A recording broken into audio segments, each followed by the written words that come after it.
Hey everyone, welcome back to our YouTube channel. आज की video के अंदर हम डिटर्मिनेंट्स की जो हमारी सेकंड एक्सरसाइज है 4.2 इसको सॉल्व करेंगे। और इसको सॉल्व करने से पहले हम इससे रिलेटेड जो प्रॉपर्टीज है डिटर्मिनेंट्स से वो और उनका इफेक्ट जब हम रोज पर और अप्लाई करते हैं सम ऑपरेशंस तो क्या होता है, और साथ में देखेंगे कि जब दो हमारी रो या कॉलम में सेम होते हैं तब क्या इफेक्ट होता है उसके डिटर्मिनेंट पर। और some properties to simplify the determinants भी हम देखेंगे। और लास्ट में हम करेंगे क्वेश्चंस फ्रॉम एक्सरसाइज।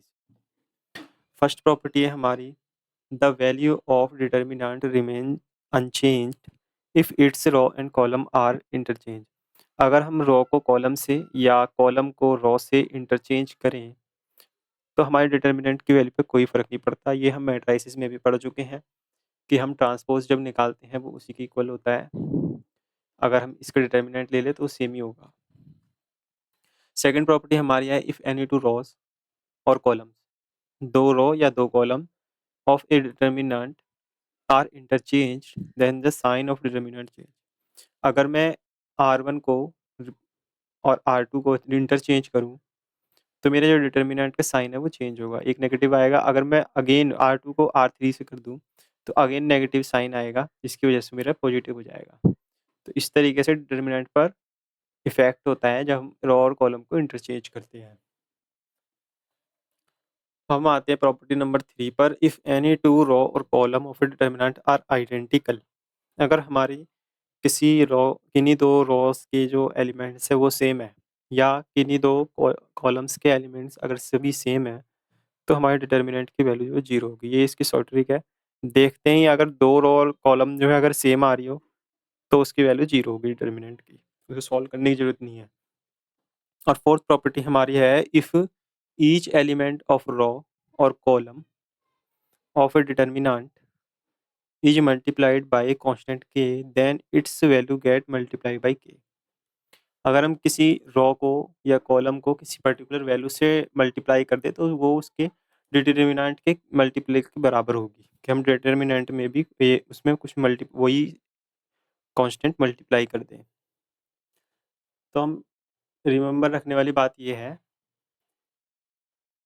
कि अगर हमारा कोई डिटर्मिनेंट है इस तरीके से, जहाँ पे मैंने R3 के अंदर के मल्टीप्लाई किया हुआ है, तो इसीलिए यहाँ पे हर एक एलिमेंट में R3 रो के मल्टीप्लाई है, तो इसकी वैल्यू को इक्वल टू जीरो होगी जब भी अगर कोई मल्टीपल है इस के का। क्योंकि यहाँ पे अगर मैं के को कॉमन लूँ तो मुझे क्या मिलेगा, A1 A2 A3 B1 B2 B3 and के मैंने कॉमन ले लिया तो ये मुझे मिला A1 A2 A3। ये भले ही मैंने कॉमन ले लिया लेकिन मेरी दो रोज तो सेम हो गई, इस वजह से इसकी वैल्यू जीरो होगी। जैसे कि ये क्वेश्चन है, इवेलुएट दिस। यहाँ पे क्या हुआ है कि R3 को मैंने R1 के लिए क्या किया हुआ है, R3 इंटू में 6 किया हुआ है। इसमें मैं 6 से, या मैं कह दूँ कि R1 को अगर मैं 6 से डिवाइड करूँ, R1 को मैं करूँ 1/6 इंटू में R1, तो ये मेरा 17 हो जाएगा, ये मेरा 3 हो जाएगा और ये 6। तो इस तरीके से मेरी ये दो रो जो है सेम हो जाएंगी, जिसकी वजह से इसकी वैल्यू मेरी जीरो हो जाएगी। और फिफ्थ प्रॉपर्टी मेरी है स्प्लिट करने के बारे में, कि अगर हम किसी पर्टिकुलर रो में कोई एलिमेंट मल्टीप्लाई करते हैं, A plus lambda A2 plus lambda A3 plus lambda इस तरीके से है, तो उनको मैं स्प्लिट कर सकता हूँ दो पार्ट्स में, जिसमें मैं फर्स्ट एलिमेंट्स को फर्स्ट रो के इस तरीके से लूँगा और बाकी नीचे के सेम रहेंगे, और जो सेकंड एलिमेंट है लेमडा वाला उसको लूँगा फर्स्ट रो में और नीचे के एलिमेंट सेम रहेंगे। इस तरीके से मैं इसको स्प्लिट कर सकता हूँ। मुझे इसको दिखाना है कि ये जीरो होगा। इस क्वेश्चन में देखते हैं हम, सेम प्रॉपर्टी अप्लाई करेंगे। A B C X Y Z, मैंने इसको स्प्लिट कर दिया बाय प्रॉपर्टी 5 प्लस यहाँ A B C first element मैंने ले लिया इस सेकंड रो से। अब इसके बाद में क्या करूँगा, ए बी सी इस बार मैं 2x 2y एंड 2z लूँगा, एक्स वाई जेड। ये दो रो सेम से तो ये जीरो हो गया। इसमें मैं दो जो मल्टीप्लाई है सेकंड रो में इसको मैं कॉमन ले सकता हूँ, तो एक्स वाई जेड सेम हो गई ये दोनों रो मेरी, इस वजह से की वैल्यू जीरो। तो इस पूरे के डिटर्मिनेंट की वैल्यू जीरो हो गई। By the help of without expansion हम इसको शो कर सकते हैं कि जीरो है। इस तरह के क्वेश्चंस भी एग्जाम में पूछे जाते हैं कि बिना एक्सपेंशन के बताओ कि इसकी वैल्यू 0 होगी। डिटर्मिनेंट दे दिया जाता है। प्रॉपर्टी 6 मेरी है कि मेरी कोई पर्टिकुलर रो है, जैसे कि मैं R1 में ही करता हूँ। R1 में मैंने क्या अप्लाई किया, R1 प्लस K इंटू में R3 कर दिया। तो R1 में मैंने किया तो A1 प्लस C1 इंटू में K, पहला एलिमेंट हो गया मेरा ये। अब इसके लिए करूँगा तो A2 प्लस K इंटू में C2 मैंने किया है, फिर C3 इंटू में K प्लस A3 में जोड़ दिया मैंने। तो इस तरीके से मैंने इसको ऑपरेशन को अप्लाई किया पर्टिकुलर मल्टीपल अप्लाई करने के बाद किसी और रो से। तो इसको मैं कर सकता हूँ, इससे भी मेरे डिटर्मिनेंट पे कोई फ़र्क नहीं पड़ेगा। क्यों नहीं पड़ेगा? इसको हम एक्सपेंड कर देते हैं। इनको स्प्लिट किया मैंने 2 पार्ट्स में, ये A1 A2 A3 C1 C2 C3 के मल्टीपल में। तो ये मेरी 2 रोज़, इसमें ये वैल्यू तो हमें गिवन था मैट्रिक्स। ये देखें गाइस 0 होगा क्योंकि मैं सी K कॉमन ले लूँगा, C1 C2 C3 सेम हो गया इसके जैसा। इसकी वजह से ये 0 होगा, तो मेरा ये ओनली ये डिटर्मिनेंट रह जाएगा पहले वाला। तो इस तरीके से मैं अप्लाई कर सकता हूँ ये ऑपरेशन रो में भी और कॉलम में भी, इससे कोई फ़र्क नहीं पड़ता। इसको विदाउट एक्सपेंडिंग प्रूव करना है कि 0 है। तो by the property of 6, property 5 split वाली, एक्स वाई जेड स्प्लिट नहीं करते, इसमें क्या करेंगे हम ऑपरेशन अप्लाई करेंगे R1 में R1 प्लस R2 कर देते हैं। तो देखेगा इसकी क्या होगा, एक्स प्लस वाई R1 है और जेड मल्टीपल प्लस हो जाएगा क्योंकि हमने R2 को इसमें सम कर दिया R1 में। तो सेम इस वाले एलिमेंट में भी होगा, वाई प्लस जेड है ये, इसमें एक्स मेरा सम हो जाएगा। और थर्ड में भी जेड प्लस एक्स है और नीचे वाला एलिमेंट वाई इसमें सम हो जाएगा। जेड एक्स एंड वाई, और ये मेरे नीचे वाली रो है वो 1 1 1 है।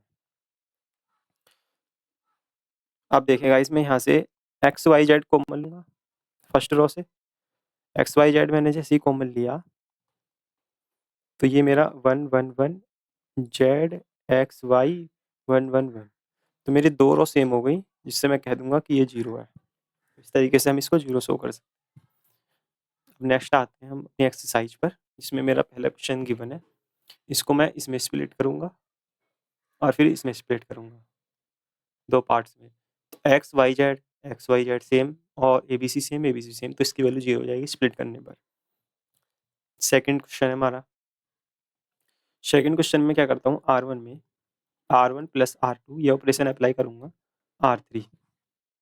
तो देखें क्या होता है, A minus B plus B minus C plus C minus A, ये हो जाएगा क्योंकि मैंने इन तीनों को सम किया फर्स्ट रो के लिए। तो यहाँ से देखिए ये 0 ये कट गया और सी से सी कैंसिल आउट और माइनस ए से प्लस का ए कैंसिल आउट, ये हो गया मेरा 0।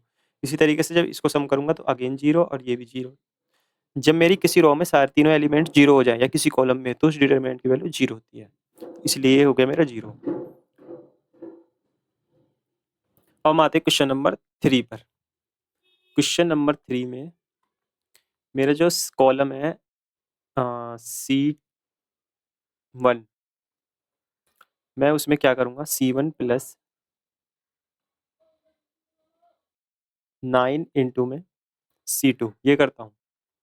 तो देखें क्या होगा, 2 plus 9 into 7, 3 plus 8 into 9, 5 plus 9 into 9, और ये मेरे बाकी सेम रहेंगे 65 75 एंड 86।